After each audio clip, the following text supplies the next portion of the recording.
या बाल उपासकाचे पूर्ण संविधानाची प्रस्तावना ते पाठ आहे. पीएमएल आपण बोलतो ते पाठ अंतर आहे.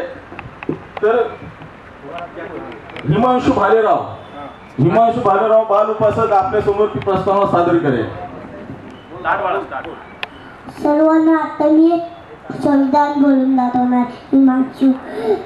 आम्ही भारताचे लोक, भारताचे एक सार्वभौम समाजवादी धर्मनिरपेक्ष लोकशाही गणराज्य घडविण्याच्या व त्याच्या सर्व नागरिकांना सामाजिक, आर्थिक व राजनैतिक न्याय, विचार, अभिव्यक्ती, विश्वास, श्रद्धा व उपासना यांचे स्वातंत्र्य, दर्जाची व संधीची समानता निश्चितपणे प्राप्त करून देण्याच्या आम्ही त्या सर्वांमध्ये व्यक्तीची प्रतिष्ठा व राष्ट्राची एकता आणि एकात्मता यांचे आश्वासन देणारी बंधुता प्रवर्धित करण्याचा संकल्पपूर्वक निर्धार करून आमच्या संविधान सभेत आज दिनांक 26 नोव्हेंबर 1949 रोजी याद्वारे हे संविधान अधिकृत आणि नेहमी करून स्वतः प्रत अर्पण करीत आहोत. जय संविधान.